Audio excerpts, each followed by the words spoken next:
I'm going to keep it brief just because I want to get straight to hearing from the people we have with us today, and I'll just give a little paragraph about what the series this is part of is all about. So this is our final session for now in the series on dissent with the Newington Green Meeting House. With this series, we wanted to ask ourselves a number of questions. What is dissent? Which stories of dissent get told? Who is remembered and who is forgotten? Which bodies are always considered dissenting? And how can we draw upon the lives of dissenters in the past in the ways we resist in the present? From the historical home of dissenters and abolitionists here in Newington Green, this series of talks aims to uncover histories of radicalism from the bottom up, finding inspiration in the past and hope in the present. And so for this current session today, which is on radical coalitions, the desire to have this specific event stemmed from a kind of tension that I often find in political organizing, namely finding ways to build collective movements of solidarity and a sort of shared impulse that don't then revert back to organizing behind sort of categories that are themselves built upon regimes of violence, and namely thinking about how example movements like transphobic elements of feminist movements have managed to galvanize bodies in ways that actively work against their own liberation. And I think this is a tension that's played out in lots of different social movements, and also there have been some amazing ways to kind of move beyond these divisions and find forms of coalition building that still themselves cater for the fact that people have different needs and different impulses in the way they work. So I'm really excited to be joined by two amazing organizers and writers this evening, and I'm just gonna pass it straight over to our first speaker, Amar, who is going to talk to us about coalition building and the work they do. Yeah, hello everyone. If you hear at any point a piano or a child screaming, it's because I'm in the only room with Wi-Fi at a cooperative festival called Third to Action, so do forgive me for that. As a result of which, I'm going to be winging this just a little bit as well, because the internet's not ideal.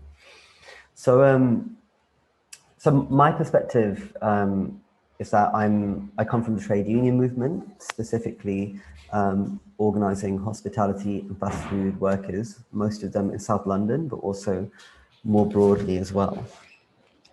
And alongside that, I've been a member, or I suppose an activist with Lesbians and Gays Support the Migrants for kind of a couple of years. And I'm going to start a little bit with the personal aspect of that, I suppose. The theme for today is relatively broad, I suppose, with radical coalition building. And I was thinking a little bit about what it means exactly to break that down. And so for me, I think coalition building essentially can also be equated on some level, a micro level at least, to care work. To what maybe pre-COVID we would have referred to as mutual aid, but maybe now that term has been a little bit tainted and a little bit compromised.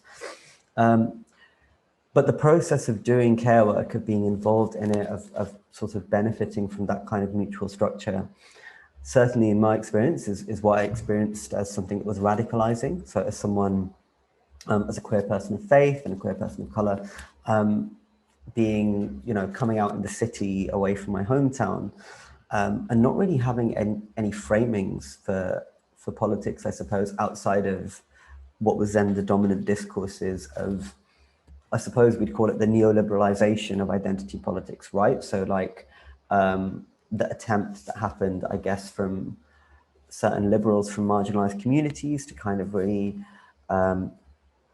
minimize or kind of make available for consumption various identities, and to individualize concepts of justice or reparations, and to kind of separate those from any process of meaningful solidarity, to separate it from kind of community or collective work. And so I came to Lesbians and Gays Support the Migrants probably in 2017 quite by accident, followed a cute person, as it always started. And in that space, I found such a different articulation of what being queer could mean. And I found such a different articulation to the predominant representation narratives. And that was concurrent with me coming out in the city and concurrent with me finding a place of acceptance and support networks.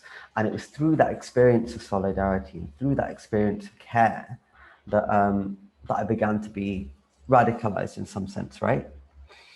And I think when we're thinking about radical coalition building, it can be useful to think about it at that kind of micro level as well, right? As something that is kind of, I was rereading Lolo Olufemi's Feminism Interrupted last week, and, you know, a really simple point, but she talks about, you know, solidarity is a doing word.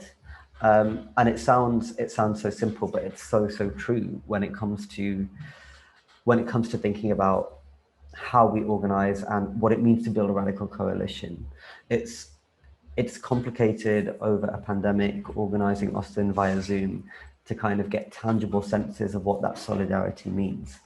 I think it's really, really important that we really do try and take to heart that solidarity sort of has to be more than, if you're able, more than a retweet, or it has to be more than having the correct politics. It has to be more than just kind of standing by someone.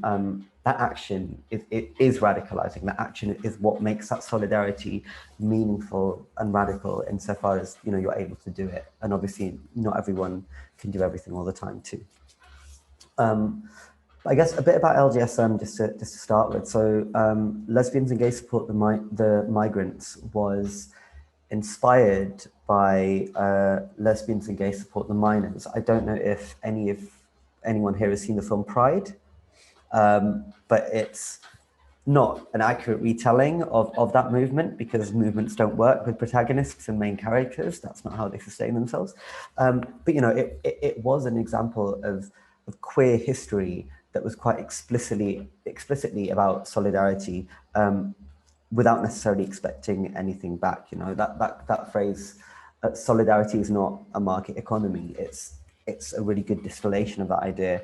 And a group of queer people in London decided, you know, what is it about that is reproducible? What is it about that is worth preserving, that is worth remembering but not archiving?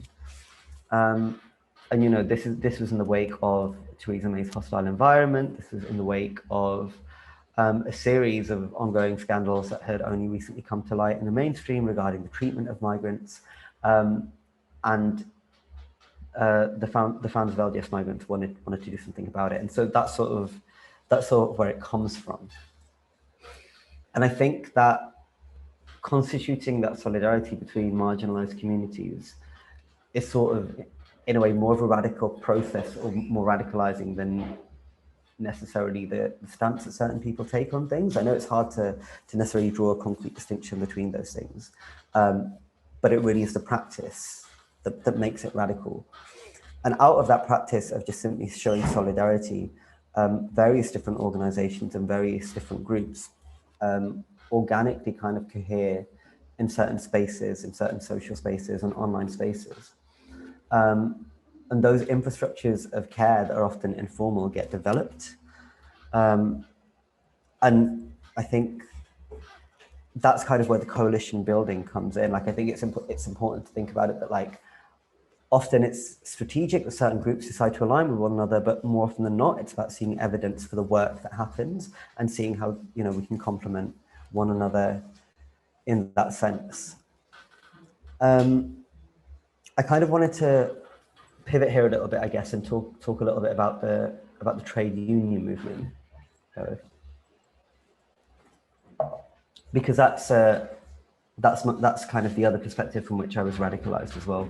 So I was a hospitality worker at a pub in South London, and we ended up unionizing and going on strike. And again, as someone who at that point thought I had very right on politics, it was that experience of actually having people turn out and put their jobs on the line for me and doing that for one another that was, again, in and of itself radicalizing, and a form of political education that wasn't just about reading groups, a form that actually was really felt deeply. But at the same time, there's, in the wake of COVID, I think there's a tendency to over-romanticize the labor movement to a degree. There's an attempt to kind of see any trade union organizing or any kind of trade union body as being inherently radical. And I was just kind of looking at historically the ways in which the trade union movement, which has always been about workers' empowerment, has also kind of reified the existing power dynamics to really further marginalize people that were most in need of trade union support. And so if you go back to like the 40s and 50s, for example, there was an effective colour bar in most of the major trade unions in the UK. Migrants were thought of as being scab workers. This is a familiar rhetoric, right? Supposedly undercutting native workers as sources of cheap labour. And it was only when Black and Asian workers in the 60s started organising, supported more by community organisations rather than trade unions, or organisations like the Indian Workers Association, for example. They had to organise kind of separately. And it's only with the rise of the National Front in the 70s and a series of like damning instances of mainstream trade union neglect that you begin to see a shift in the TUC's official policy, which was towards active anti-racism in theory at least. And so trade unions begin to sort of haltingly align themselves in practice with anti-racism. But we know, of course, from the rhetoric of recent years, and we know from the way that resources are distributed within the labor movement, that that's actually functionally not the case all the time, right? So with the decline of trade unions more broadly since the 70s, larger unions have tried to appeal to BAME workers, but this is primarily, in some sense at least, been about shoring up a decimated membership. So under Blair, you had Unison's migrant worker participation project, you had Unite's migrant worker support unit, and they did identify the need for proactive approaches to encouraging proportionate migrant participation, right? As well as the need to mainstream migrant issues and tackle workplace discrimination. And there were some really incredible BAME trade unionists that were doing great work in forcing these issues to the fore.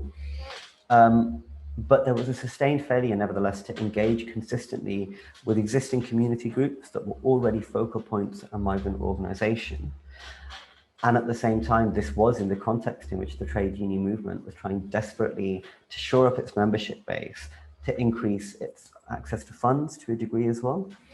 And so I think that complicates the narrative that maybe sometimes is told quite simplistically about the link between the official labor movement, at least in people of color and migrants. Now, that's not to say that those coalitions haven't existed and those coalitions haven't been really, really vital. But I think it's important that we really try and complicate these histories of like radical coalitions at the same time as we can take inspiration from them as well. And I guess more recently, sort of in the face of the hostile environment, of Windrush, of carceral cosmopolitanism, and kind of the hardening border regime, migrants today in particular face some of the most exploitative practices of the gig economy. So it's been quite surprising to some that it's migrant workers that have been leading the nascent resurgence of union activity in the UK. And while in particular campaigns, you've got support from the heavyweights of the TUC, primarily it's been the smaller base unions that have achieved quite a heady string of successes over the last few years. And they have championed an approach that embraces direct action, that embraces strikes, embraces sit-ins. It makes use of social media, but also it involves things like language classes. It involves bringing workers who might be from different backgrounds together and trying to do the work of community unionism and really building relationships that way. And I think that's really been an important part of their success. Now, the base unions are often fetishized by many on the left, and they're not without their problems again, but they have succeeded where lots of TUC unions have met with less success. And not all migrant workers who are members of the unions, who have been organizing, necessarily all have what we might think of as radical politics, right? what constitutes these campaigns as radical and radicalizing is a sustained effort to build local power through existing informal networks, in particular diaspora and community networks, centering marginalized communities in the organizing strategy as well and involving them, and also being militant about it, being willing to put things on the line for people that the labor movement has consistently told us are unorganizable, right? And so, sorry, one second. It's been a long day. And I suppose when it comes to broadening out those coalitions beyond the labor movement, the past 2 years, I think, have seen like quite a resurgence in engagement with much more of what we might call the movement left. So like we might think of the fire brigade unions' non-compliance with police directions to forcibly remove Palestine Action organizers from Elbit Systems site in Oldham. So Elbit Systems is the largest private arms company in Israel, and they have 10 sites in the UK. Palestine Action organisers had occupied the sites, police had asked the firemen to remove them, and after direction from the union, the firemen had refused, right? That's an example of that kind of solidarity in action that goes beyond just the labour movement, which often can be quite inward-looking. Another example that has perhaps a bit of a longer purchase is the mobilizations that we've seen against the police crime sentencing and courts bill, which has seen basically every single group that we might think of as being on the radical left, working alongside a lot of the more traditional trade unions as well to try to bring together and try and cohere some abolitionist movement. It's not been without its problems, and I think this is where political education definitely comes in, because when you're constituting a coalition, thinking about what the end goals are obviously incredibly important. At the same time, there's a tension between that and the need to build a mass movement and bring as many people as you can with you. And in those efforts, you know, organizers don't look to the Labour Party, for example, for support or solidarity. Like most MPs rushed to condone the violence in Bristol in March and like denigrate those that were the subjects of it.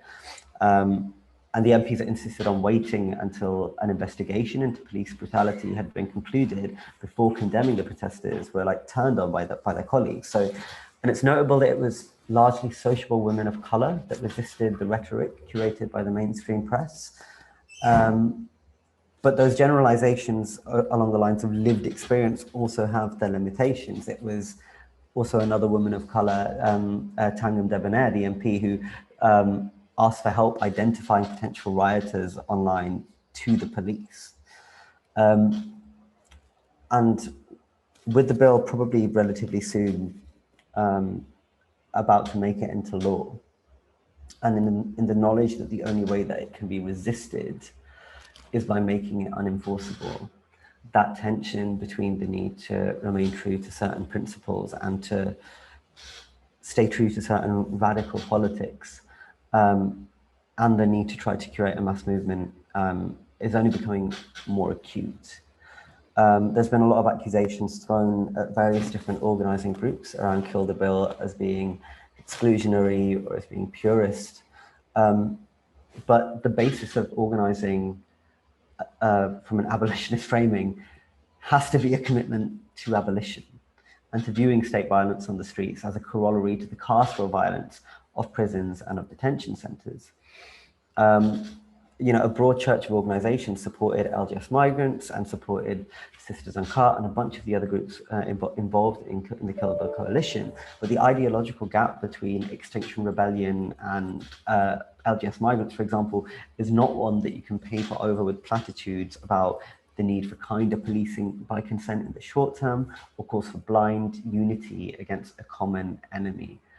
The success of any coalition is going to depend on its commitment to the politics of care and to the practice of care and community construction and infrastructure, as much as to the politics of spectacle.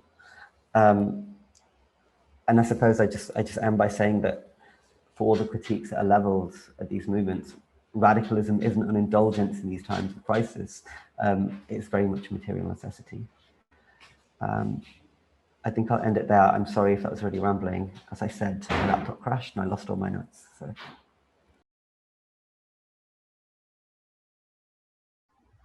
That was fantastic. Thank you so much. I have a question for you, but I'll leave that till the end. I think, Rory, do you want to introduce Annie, or is that the plan now? Yeah, we'll move over to Annie now if you're ready. I'm really excited to hear from you. Yeah, I think Annie's got motherly duties at the moment, but she's going to leave her camera off. But I think she's going to join in via audio. great. Yeah, you hear me all right? Yeah. Yeah, I'm really sorry. We're doing our post-nursery routine. So if door slams open, you're squealing, again, mummy duties. Thank you so much, Rory, for inviting me, and thank you so much, Amandeep, for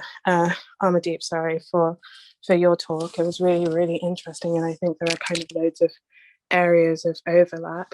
I'll give you a bit of background about myself, and that might give you some understanding of why I kind of approach this question the way that I do. So I grew up in Newham, the most diverse borough in London. Actually, whilst I was at secondary school, Newham became the first borough where there was no statistical majority race.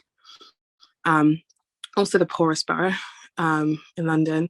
And I had a whole series, I don't really talk publicly about my history, but I had a whole series of kind of challenges associated with that. But that was in the kind of deep heart of Blairite Britain.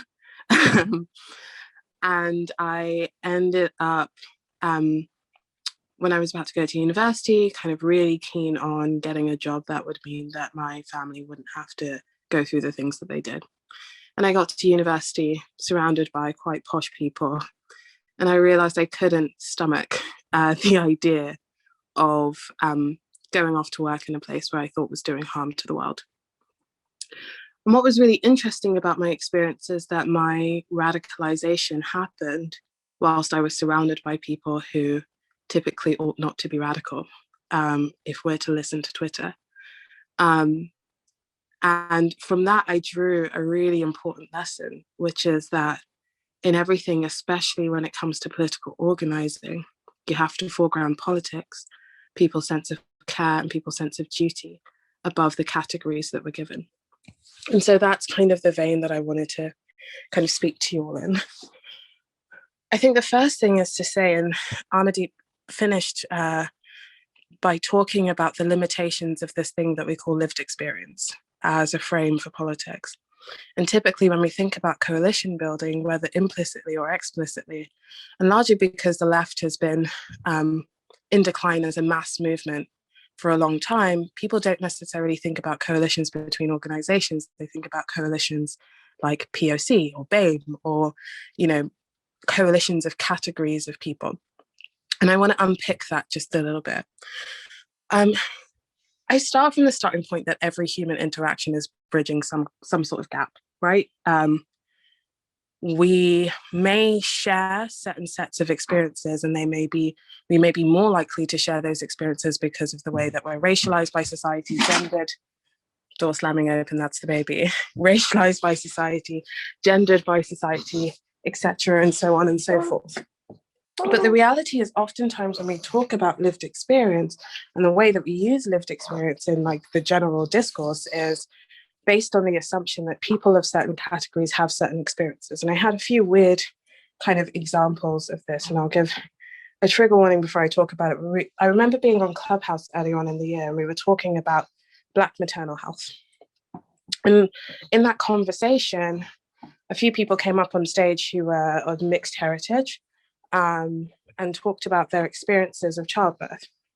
The majority of the contributions on the stage had been from women who were what most would think of as like monoracial Black heritage, talking about their fears of giving birth. And it was really interesting to see how the conversation kind of descended on the basis that the statistics for people who are of mixed heritage aren't necessarily as what one might say is bad, terrible framing, obviously, as they are for people who are monoracial Black. And what really struck me in this conversation is what completely got sidelined is the fact that if we're talking about racialized experience of childbirth, the people who had come up on stage who weren't of monoracial Black heritage were people who had actually experienced that. They'll give another example. UKBLM decided to give a proportion of the money that they raised last year to the United Friends and Family campaign. And that caused somewhat of a stir among certain circles. And I absolutely don't want to kind of overstate how much resistance there was to that. United Friends and Family campaign is a really, really important campaign, which has been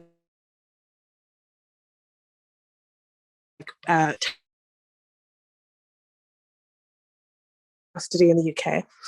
But it's not a Black organisation, it's a multiracial organisation, but it's constituted of the families of people who have experienced police violence, who've been murdered whilst in custody by the state, more or less.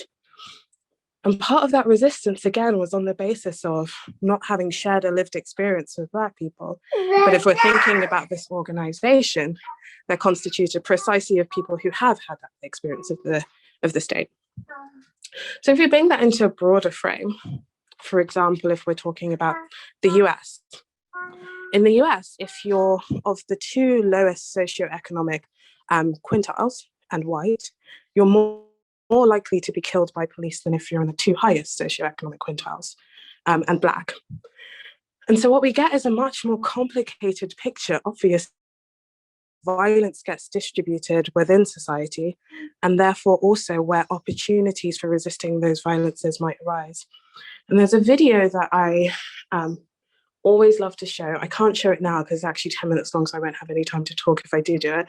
But I will drop the link once I finish speaking in the chat, and it's called American Revolution 2, Bobby Lee. And it's of a Black Panther going into a meeting with a group of people who used to have the Confederate flag on their uniform.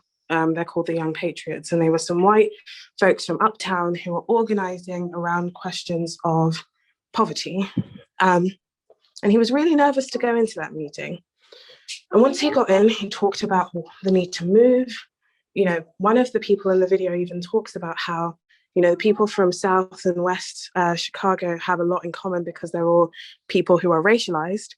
They don't have so much in common with them, and so there's no basis for organization. And then Bobby Lee asked them, well, say what it is that's going on in your lives.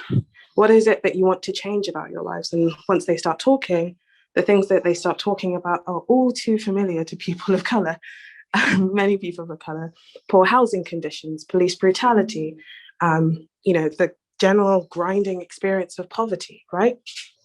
And what I'm trying to draw out from all of these examples is sometimes the things that we think are coalitions aren't actually coalitions. They're people who have a common set of aims with us. And sometimes the things that we think aren't coalitions are in fact coalitions. So the coalition that working class brown and Black people engage in with bourgeois brown and Black people. But I think even deeper than this is, again, this question of foregrounding politics. Because my best friend is white, wealthy, man, tall, guess imposing, intellectual, academic, all of those things. But I've never seen quite as much of a love of humanity as I found in him. And I don't use that as an example to be like, oh, here's the exception. Now you've got to go out and treat everyone who looks like him as if they're a friend.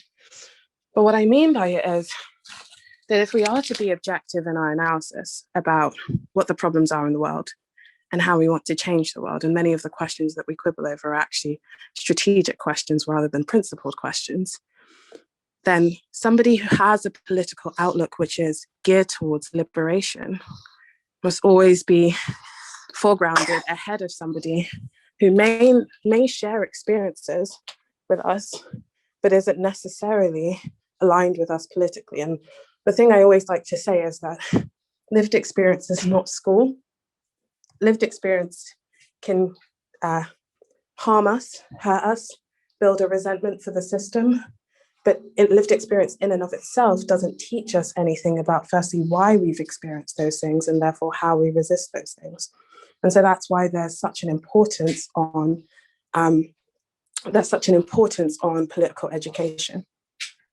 So to circle back to something I said a little bit earlier on about every human interaction bridging a gap in some way, I kind of want to build some principles of what it might look like to build a radical coalition. So if we're saying that it is possible, firstly, to rethink who it is that we're in community with, and I think of community as a higher stage of political organizing in which you do have people with a shared set of experiences and a common commitment. But then it's also possible to build strategic coalitions. Then what might the principles of those coalitions be?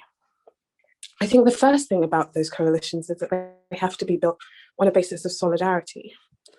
Huey Newton wrote, and I'm Black, queer woman, Huey Newton wrote an article in 1971 on the gay liberation movement and the women's liberation movement. And I thought of that as such a striking example of how solidarity might work. It seems counterintuitive, but do bear with me.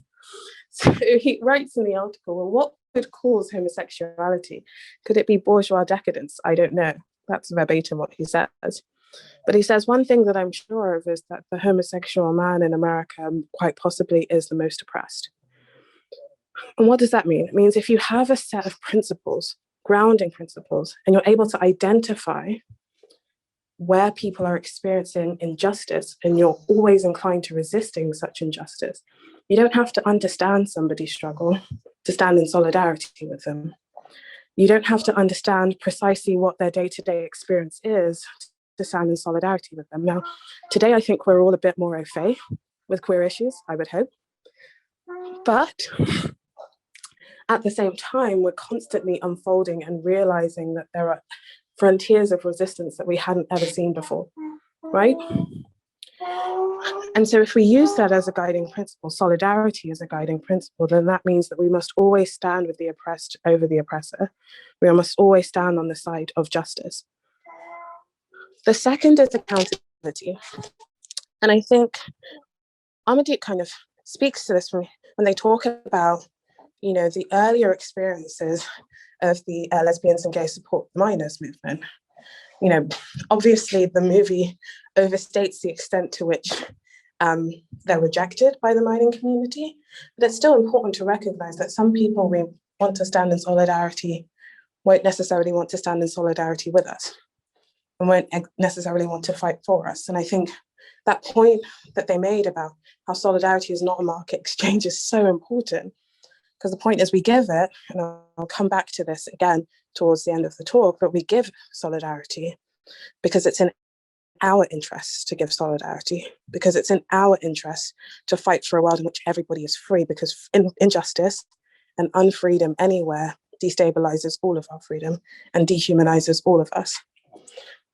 The third aspect of it that I kind of want to draw attention to, one second, getting back to my notes. The third aspect of it that I want to draw attention to is discipline, political discipline. And, you know, that discipline means, I'll give an example, actually, that's a better way of articulating this point. So when Gaza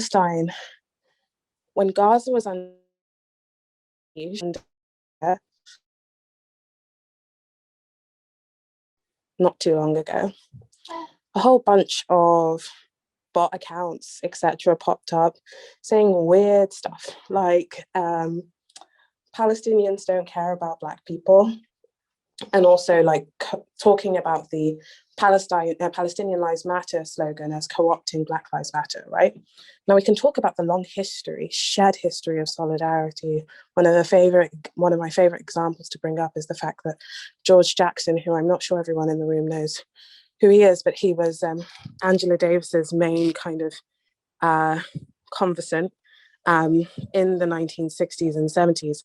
And he was a prison radical revolutionary who really, and if you do get a chance, do read Blood in My Eye, because I think it really shows just how far an abolitionist politic can take you, but also in all of the breadth of humanity that George Jackson sits in.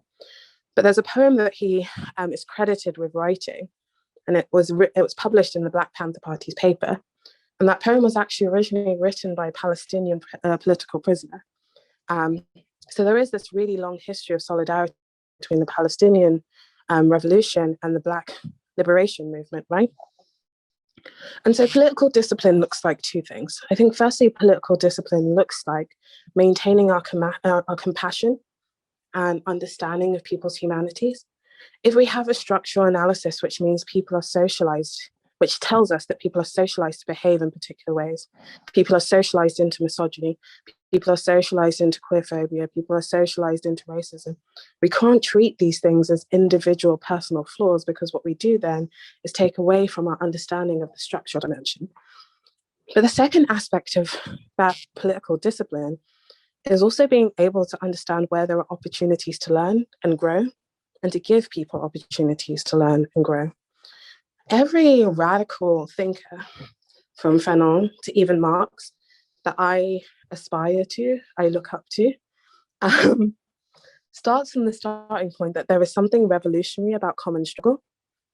And it's not simply that you draw your issues into conversation with each other, but it's actively the process of being on the barricades, being on the front lines together, in which you can get those experiences which allow you to see each other's humanity, which allow you to see each other as more than just the stereotype of what a white person looks like, more than just the stereotype of what a cis-het man looks like, right?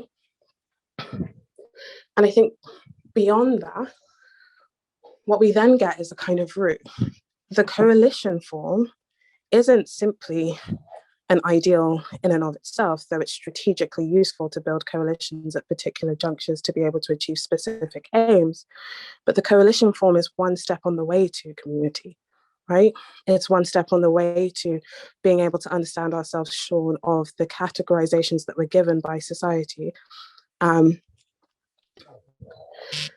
so I think at the heart of all of it is the capacity to look at another person and see a human, and see somebody without all those categories. And I think that not all of us, actually, I'll be honest, I think none of us are there. None of us can be there until we live in a world in which we're all liberated, right? And that's what's so brutalizing about this world. It dehumanizes us because we're unable to see others' humanity. You know, it takes one to know one, all of that kind of stuff, right? If you can't know another person's humanity, then how can you yourself sit comfortably in your own, right? And so all of this is to say that all the people who don't want to be in coalitions with us, all the people who don't want to resist with us, all the people who oppress us, the irony of it is that they are all dominated by the same system that we're dominated by. And we fight for their liberation nonetheless, right?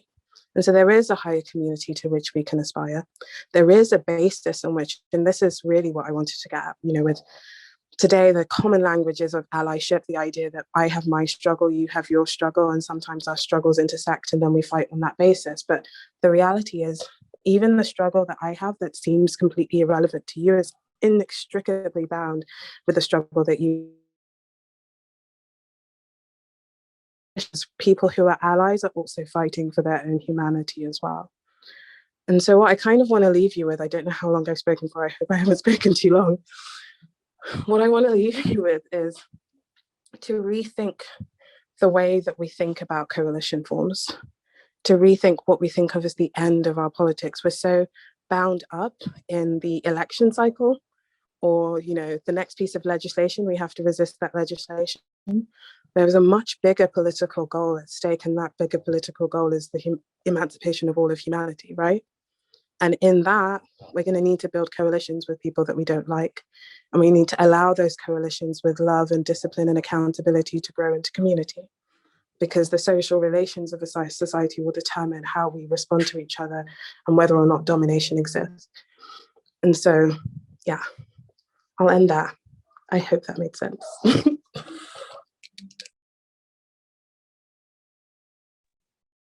Thank you so much, Annie. That was really beautiful and stunning. And yeah, I'm very, very, very grateful for you to come and speak to us today. I'm so grateful to you as well, Emma. It's been that's been really great. That's really cheered me up. This and kind of, you know, putting so much emphasis on the absolute necessity of liberation for all of us as like a kind of I feel like this is something I often come back to in relation to abolition, is the notion that abolition is like the sort of governing affect behind at least how I perceive political organizing, and it's also very much the bare minimum if we're gonna it's like that has to be the starting point. And I guess if I'm sure other people have questions, as do I, so I don't want to take up all of the remaining time, but I would love if either of you could speak more about how you kind of can conceive of abolition as a kind of way for, like, I guess it's something that Amal kind of mentioned with like the trade union movement, in that the trade union movement is great at bettering material conditions, but still can rely on the existence of work as a concept, whereas we need to also like constantly think about looking beyond, looking to a world where work no longer exists, or at least doesn't exist in the way that we define it. So I don't know if you could speak more about this kind of like looking beyond whilst also finding ways to materially better conditions. I mean, I'm a utopian, so I'm always about looking beyond, but yeah, that's also how my brain works. I mean, I think one thing to kind of bear in mind as well is that the trade unions themselves are not where, the trade union leadership at least is not where you actually kind of build those coalitions, right? You can get trade union, can you actually hear me, by the way? Cool. The trade union leadership or the bureaucracies or the representative bodies can kind of nominally form coalitions. They can maybe allocate material resources, they can maybe mobilize press, but the actual, they're always going to be driven by the need to sustain themselves, which is entirely understandable, right? And I don't think it could necessarily be another way. But what that means as, not just workers, I think it's really important that we have to move beyond the category of workers, not least because it completely just overlooks those who don't work, those are unemployed, those who are, unable to work as well. The kind of coalitions that we have to build can intersect with like the labor movement and with other workers, but it shouldn't be contingent on kind of those formal leadership structures. So an example is that after like the pub that I work at went on strike, we ended up setting up South London Bartenders Network. We, unlike unions, we don't charge a membership fee. We take on casework from anyone who needs it, whether or not they're in a union.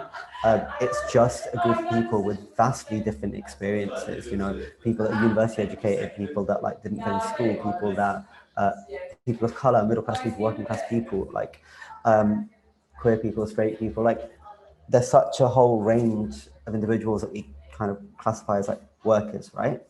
What we try to do in the network is we try and just like provide that community of support. And once that community of support exists, like action starts happening naturally. And it's kind of, it's all linked obviously to what Annie was saying as well, which is that like, as soon as those dialogues begin to happen, and as soon as like some level of trust begins to establish, like that political education that happens is not separate from the kind of social bonds that form. They're to a degree like one and the same. You really realize that like our struggle is one and the same because you feel that it's one and the same, right? And feeling that it's one and the same is also a political statement. So I think, I forgot what your question was now. I've just gone on a little bit of a moist, but I think it's important to kind of move past the category of the worker, but that does, maybe a bit more specifically, that has implications for what trade union strategy is, right? That has implications for whether or not you're just telling people to join a union and then telling them to try and tick off X, Y, and Z to get people mobilized. If your political belief is that like affect and friendship and like social relations are really key parts of the reason you're organizing, they also become key parts of your strategy, which means that community unionism, doing the work to look at what the kind of social spaces and already existing networks of solidarity are that you can tap into, rather than just trying to work with like individuals who have to work in the same site. that can be a lot more powerful. And I think with a lot of the base unions, and increasingly with some TUC unions as well, you see that those are the campaigns that do the best. The tricky part is, and I think this is where it's always important to kind of be self-critical as a movement, is that a lot of the reasons that this doesn't happen is because it's very labor intensive, and a lot of trade union organizers are like massively overworked and underpaid as well. And so I think there has to come a point where, as well as people who are organizing a workplace, people who are part of like a community unionism drive, just because you're working with someone or have been inspired by someone who's getting paid, you have to recognize that there is a struggle there that needs support as well. And it's necessarily probably going to complicate the organizing efforts you're taking within your own site or within a neighboring site, because it's going to come up against the structures that are given to you to contend with those dynamics in the first place. But I don't think it's any less vital to do. I'm going to stop there, but I also I wanted to come back to it, but I wondered if you could talk a little bit about like political blackness, because I'm quite interested on people's framings of that and ideas of that within this context of kind of empathetic solidarity, I suppose. Yeah, I was going to ask you a similar, well, you pretty much answered the question that I was going to ask you, Mark. But well, basically what I was going to ask is how trade unions and the people could take back control from these political parties who've kind of, they might be left-leaning or fully left, and they've kind of let a lot of worker, just people down, basically.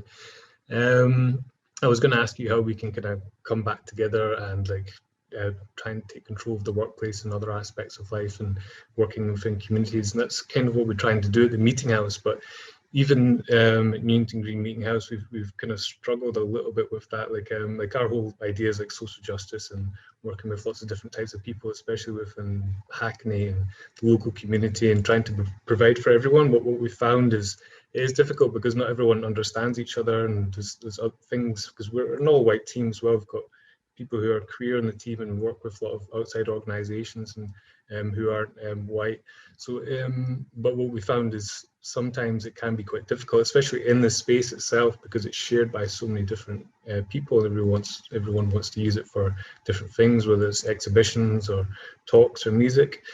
So that's kind of brings me around to what I was going to ask Annie, is how do we kind of teach younger generations and what people our age, how to kind of understand each other better, and how we can all work together.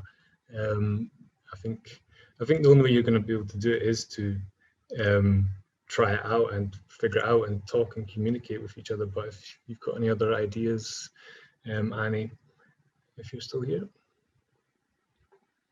Yeah, I'm still here. I'll try to have a stab at all three that I think were directed at me. So, Rory, to the question about abolition, I think that we commonly understand abolition essentially as like abolition of police, right? Or abolition of the criminal justice system at the most. But an abolitionist politic is much broader than that. Part of what I write about is the aspiration of the Black liberation movement in the 60s to abolish race altogether. Now, that's not something that's popular to talk about today. The abolition of gender has also been at various junctures a key kind of aim of the feminist movement, right? And so when we talk about these things, I think it's important to understand that they can only be abolished because they're social constructs. But that something is a social construct doesn't mean it doesn't have a material reality to it. It doesn't mean that it doesn't have genuine consequences for people's lives. So I might want to abolish race, but at times it's necessary for me to talk about race. I want to abolish race, but it seems to be the only thing I talk about in my research, right? And so I think the work of abolition is also, in a sense, the work of creation. Even if nothing fills that vacuum, you've created a vacuum. And so when the most inspiring thought I've heard around the question of abolition is about the question of creating obsolescence. So creating a society in which policing is obsolete, creating a society which doesn't sort people on the basis of physical characteristics to the extent that race becomes obsolete, creating a society which doesn't distribute violence around questions of masculinity and femininity to the point that gender becomes obsolete. I think no one has any issue with people identifying culturally, right? Or in terms of like, or identifying sexually, or identifying in terms of other characteristics that they may have. The idea is that these should not be to the exclusion of other people's expressions of their own identities, and they should not be the markers or shorthands that we use for identity. And so, yeah, abolition as a work of negation, but also necessarily a work of creation is really where I'm at, and thinking more imaginatively about how we prevent harm in society. And that's not just the immediate harm of quote unquote crime, but also the harms, the much bigger scale harms of systems of domination, like racialization, like gendering, like imperialism, etc. I'm going to come to Armadeep's question last. To Stephen's question, I'm actually working at the moment on an exhibition for secondary school kids on migrant histories in Britain. And one thing that I always say when it comes to young people is that all of the stories we're told in our secondary curriculum and primary curriculum is about the protagonists, right? In a way, it kind of mirrors that Hollywood model of you need protagonists of history, you need the goodies and the baddies. But that actually is shirking our accountability for showing students how things come to be, how the world actually works. And so the most, I think, transformative way I found of teaching these histories, because history shows us coalitions which are completely unlikely, and resistances which seem completely unthinkable to us today. And so if where I'm teaching younger people, I always focus on the agency of the dominated, and the way that they navigate and change the system. You know, we get told this story of like America and the UK were really bad places, and then some point in the 60s, each of them passed a Race Relations Act, and then all of a sudden racism started, right? But thinking about those acts as a response to resistance on the ground, which forced the hand of the dominating state, right? Firstly, I think it's important because it gives an accurate rendering of history, but more importantly, I think it's empowering. Even when we think about the trade union frame, a trade union would be nothing if it had zero membership, right? So the power of the trade union is not in the bureaucracy, the power of the trade union is in the people. And that's the way the state always gets us. We always think that the power of the state is in the state, as opposed to the power of the state being the people that it claims to speak for. And so when you invest people with that power and say, well, actually, no, your power doesn't stop when you have a vote. Your power doesn't stop when you engage in civic participation directly with the state, but you actually have a capacity to change things, which is why I'm so excited about the potential for the crime and sentencing bill.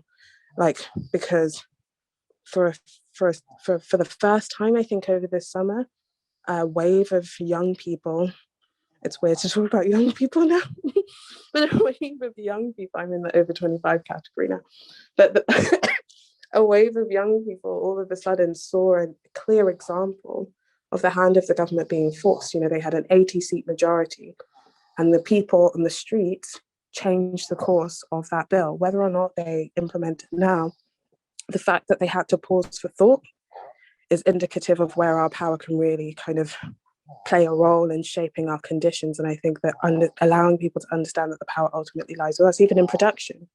The only reason the people in a trade union have power is because workers produce wealth. And if workers didn't produce wealth and they went on strikes, then everyone would be screwed, right?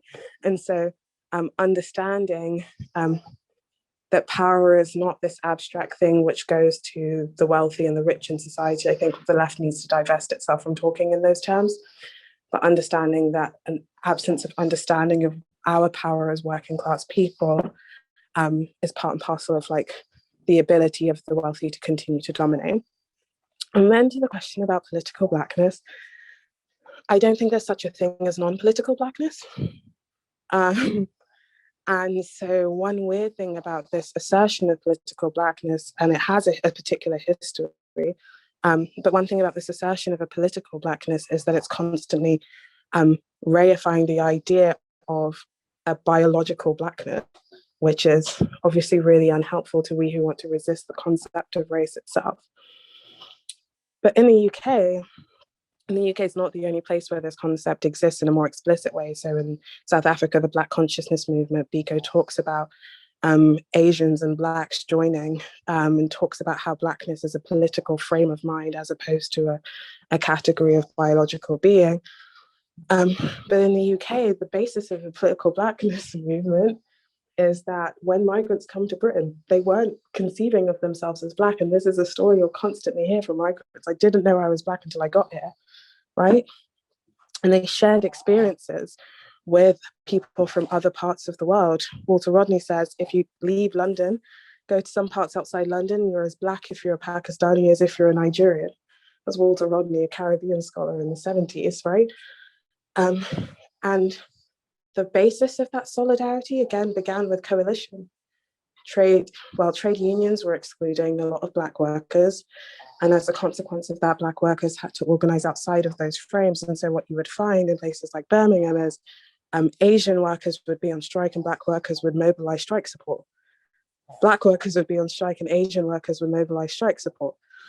And so seeing this kind of direct connection between building coalition and therefore moving on to building community, when you go into the archives and you look at this period, no one's talking about in terms of political Blackness. They don't say we're politically Black, they say we're Black. You can't tell the difference between who's quote unquote politically Black and who's quote unquote ethnically Black. And I think that's really important.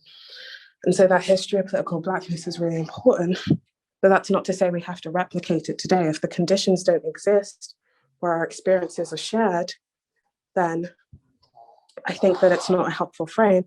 But in the same way as that's not a helpful frame, then I think that a concept of Blackness which both encapsulates myself and Jay-Z is not a helpful concept of Blackness on which to resist, right?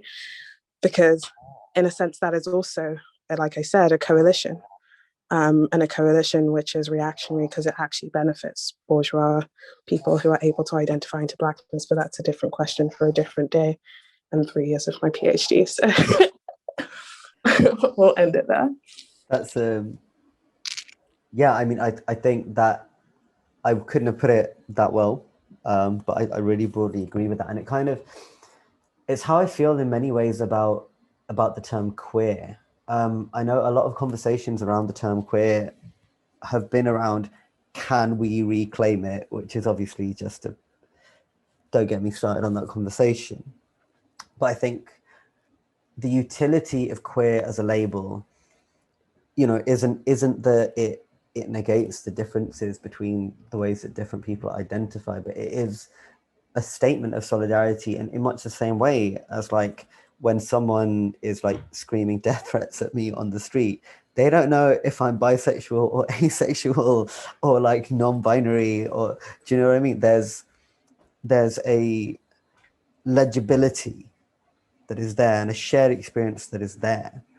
And queerness as a kind of, as a political tool, queerness as an organizing tool and as a statement.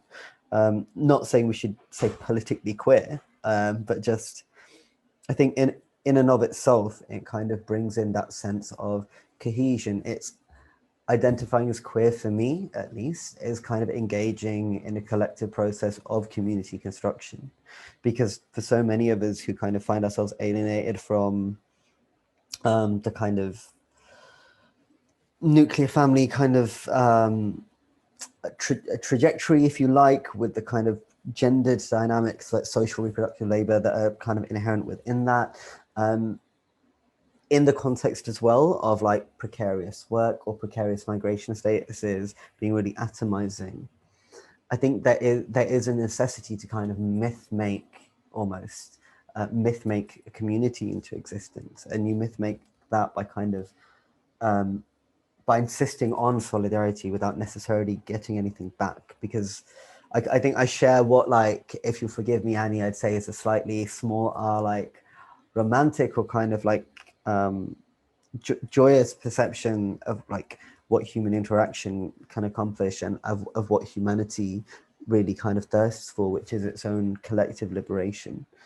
And so, yeah, in that sense, I think, I think it's quite analogous. And I think it's quite telling in that sense that when we're thinking about, trans folks, for example, or TERFs, it is the emphasis on LGB, it's the emphasis on being able to kind of nail down and assume really distinct knowledge of in order to divide. Like, of course, that's how they would go about it, right? Of course, someone who's intensely transphobic is going to be more likely to identify as being gay or bi or lesbian rather than as being queer, because there is a solidarity inherent within that. And again, and really briefly as well, I think Jack Halberstam writes really beautifully about the use of queer as a term and broadening it beyond sexual orientation, acknowledging the way that kind of sexual orientation, but also gender presentation is dictated by things like class and race as well, and looking at the ways in which, therefore, we might think of people who are queer or might kind of inhabit queer modalities, if you like, as being those who are the kind of the wonkiest, if you like, those who are most at odds with what is considered to be normative. So when we then think about what a queer community looks like, it's not just what is your sexual preference, it's like how queered are you from the way in which society wants you to exist. And that necessarily includes, you know, sex workers, people who are criminalized for drug use, you know, the homeless community. It necessarily involves people into that community, even if they don't necessarily like have a rainbow flag pinned to their bedroom wall, you know? I just, sorry, I think you really hit the nail on the head there, because the way I think about the category of human itself is in essence a form of myth-making. If you think about the earliest theorizations of what it meant to be human in the Enlightenment period, all of these are based on thought experiments of what the state of nature might look like, right? Not on actual historical fact. And so the category of human comes about in order to find some common community to which all of these different disparate groups who are finding themselves colliding with each other can all belong, right? And that's why it's necessary to exclude the parts of the world that they don't want to protect, right, from that category of human. But just because that's the history of the category of human, and I have this argument with Afro-pessimists, but just because that's the history of the category of human doesn't mean that it has to be the future. We have a capacity to completely transform the meanings of terms. And Frantz Fanon talks about how he sees his project as radically, like a radical humanism, radically remaking the category of human so it could encompass everybody that exists. And I think, again, on that question of queerness, for me, I just, no other term ever sat right to understand how I moved through the world and experienced the world. But at the same time, I think that when we start stressing and obsessing over the boundaries of categories that are given to us, that are not ours for the taking, then we find ourselves in the position of being the policeman of gender, the policeman of sexuality, the policeman of race on behalf of the state. And I've seen this point made before, that the irony of the neoliberal era is that we all find ourselves in the position of protecting the very categories that cause our oppression. And that's, yeah, it's really interesting. But I do think, yeah, especially on the question of transphobia, one thing I've been grappling with recently is seeing transphobia in Black feminist spaces, like African feminist spaces. And I'm like, yo, you know, that category of like womanhood was never yours, you know? It was never something that was afforded to you. And we continue to see that in the way that Black female athletes are treated at the Olympics. We continue to see that in the way that Black women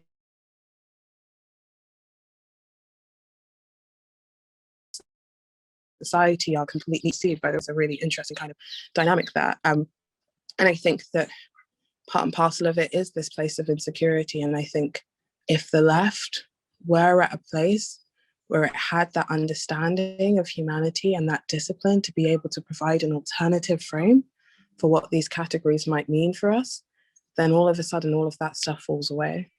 You know, all the people who like lapse into conspiracy and all of that kind of stuff today, like if they're around in the 60s, they would have been in a political organization. They They would have been in the Panthers. They wouldn't be talking about the Illuminati. They would have been in the feminist movement, right? And I think that's the kind of really important point to press home, that oftentimes what we offload onto others in the way that we characterize them is actually speaking to some kind of deficiencies of the left to be able to cut across in our language, and in our framings and in our organization boundaries that are new in the neoliberal era. I think, I mean, I couldn't agree with that more as well. And it sort of reminds me of, I guess, not quite an argument, but maybe a tension that I find a lot of the time with lots of comrades. I think it's valid to talk about emotional labor. And I think it's valid to talk about the labor that it takes to educate, to constantly restate your position, to constantly try to kind of speak your personhood into validity or existence in the eyes of any particular person informed by their own biases and demographic, right? But one thing I do always struggle with is the narrative that it's not my job to educate you. Not because I disagree with it, but because I think there should be like a second half to that sentence that I never hear, which is, it is our collective job to educate you. Because on the one hand, like, the left talks a lot about the importance of political education. And I think there's a sense in which the institutions or the organizational capacities to do that and to reach the people that it needs to reach are so limited that we fall back on this like highly individualized, like neoliberal idea of like the labor that I do for someone else, and that being something that I'm not receiving something valuable in return for. And it kind of, ties into quite, I think, complex ideas of self-care that are tied into the self-care industrial complex anyway. But yeah, it just sort of got me thinking, I think there is that sense in which that work will always have to be done. And every day that goes by where there is not a collective effort to do that work is a day in which the kind of likelihood of the repercussion of that hurting the most marginalized is kind of increased. I'll say one more thing. Sorry, Rory, I know we're running over time, but I very thoroughly disagree with the line of "it's not my job to educate you." And I say this because it's not your job because you're a person of color, because you're Black, because you're queer, because you're a woman. It's not your job. It's your job because you've taken on the role or understanding of yourself as an activist or an organizer and somebody who's committed to changing the world. And so if somebody is asking you a question about your politics, if somebody is coming from a space of ignorance, right, it takes a remarkable ability to dehumanize that person, to understand them simply as somebody who's unsalvageable. And so if you are an organizer, I spend endless time in my DMs arguing with people that I just don't have the energy to argue with, right? And that's not to say burn yourself out. It's to say that you can bow out of a conversation without making a political point about it. You cannot have the energy for a conversation without it having to be political. At the end of the day, that work has to be done. That work has to be done collectively, but also, if you're somebody who sees yourself as an organizer or an activist, at times will have to be done by you. I'll leave it there and I won't interrupt anymore, sorry. Simply no need to apologize at all. It's really, really amazing. I've just enjoyed hearing you both just to discuss further just then, like, really grateful for you to come and speak and for you to kind of brighten our evenings as the sky has decided to brighten as well. I'm conscious of time and I just thought I would maybe give an indication that we should wrap up in case unless anyone has any specific things they wanted to finish with or any final questions. I just, as a like mini response to the things you said, I find the category of queer, or if it can be called a category, is as much useful as a way of defining against something as it is defining with something. And in fact, I find the defining against to be a much more potent tool for like anything, political organizing, gender, sexuality, all of these things. And that's kind of why I find home in it, is because it's a kind of practice of refusal in some way. Yes. Does anyone have any final things, or should we wrap up there and go have some dinner or something?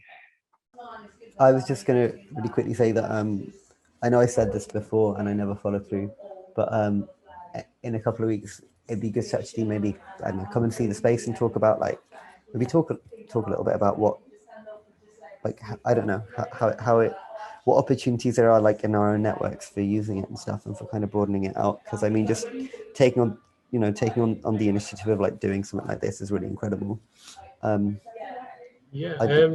Well, you're always welcome at Newington Green Meeting House.